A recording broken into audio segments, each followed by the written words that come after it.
Hey everybody, Nancy Norbeck back with this week's Creative Pep Talk, and I want to talk about motivation. And this is kind of building on what I talked about a few pep talks ago when I talked to you about 5 minutes.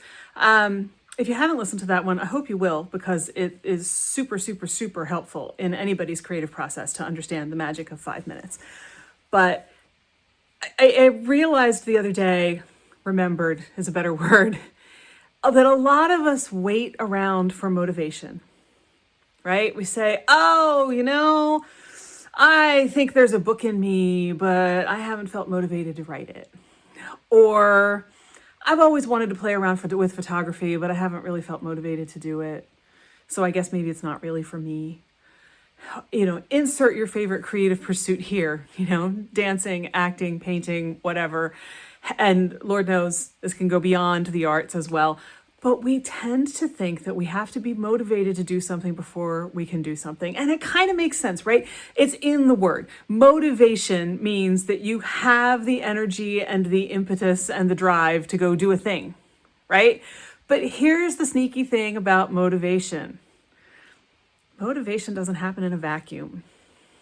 And a lot of the time, what brings on motivation is actually taking action. Pulling out the camera, whether it's the one that you carry in your pocket all the time in your phone, or the fancy one that you inherited or bought a couple of years ago that you haven't ever played with. It doesn't matter. It's actually getting it out. It's getting it out, and it's playing with it, right? Playing with the lenses, looking at through the lenses, and messing with the shutter and all of that kind of good stuff. That's what starts to get motivation brewing. I can feel it just talking about it, because talking about it will also help get you there. As we talked about in that same episode, when you're thinking about the creative process, you are in the creative process. But if we're waiting for motivation to take action, we're doing it backwards. It helps so much to actually take action, even if it's small action. We've talked about 5 minutes. We've talked about small steps. They are closely intertwined tools. If I sit down with a friend and say, you know what? I've always wanted to audition for a musical. And, I'm not sure what musicals are coming up. And I've had a hard time getting myself to actually think about auditioning for a musical, because when I do find out about one, the audition is like the next week and there's no time to prepare and I don't really know what to do. And so I end up not auditioning. What you need to do is take the action in advance to prepare for the audition, or get out the camera and play with it, or go take a dance class, or anything. Even say you want to dance, and what you do, because you're not ready for a dance class yet, is pull up YouTube of a favorite dancer and just move along as you watch. It doesn't have to be the same dance. I mean, if you are already dance trained, you could try it. I don't want anybody to get hurt here if you're trying something that's not, something you're ready for. But actually starting to put action into it is what will get you there.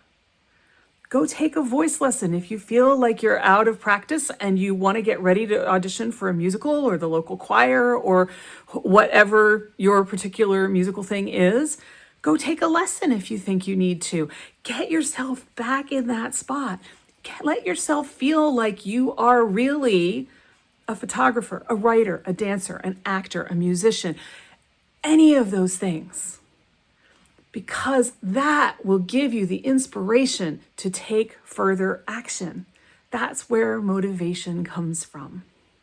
If you sit on your couch and say, wow, I wish I felt motivated to do this thing, but I don't. Guess how much of that thing you're going to do? It's not a lot. But if you take one tiny little step, you will suddenly find more and more motivation. It may not be a lot at the beginning, because you need time to kind of get excited, right? That's part of the magic of 5 minutes. 5 minutes is long enough for your brain to get involved enough in that process for you to feel excited and competent and feel like you can do more. That's the magic. It's the simplest magic in the world. The real magic is being aware of it and using it. because the actual process is easy. 5 minutes, one small step, pulling out your phone while you're on a walk and taking a picture. That's it. That one picture can be enough to spark many, many more.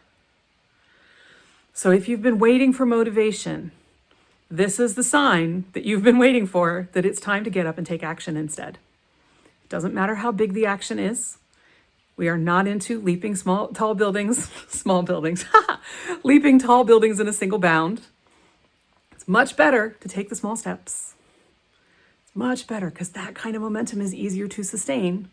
If you leap the tall building in a single bound, you're going to be exhausted and you're not going to want to do it again for a while. Trust me. So, give it a try. Give it a try. If you want to journal about it, ask yourself what makes you think that you have to feel motivation before you start.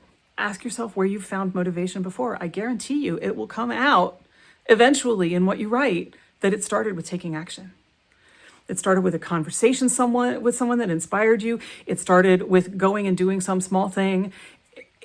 That's where it starts. You may find some other place that it started, but it'll probably still be related to taking some kind of action. So get out there and do your thing. Don't waste time waiting for something to come to you when you can make yourself get to it really quickly and painlessly and have a lot of fun in the process. So give it a whirl. Let me know how it goes, and I will see you next time.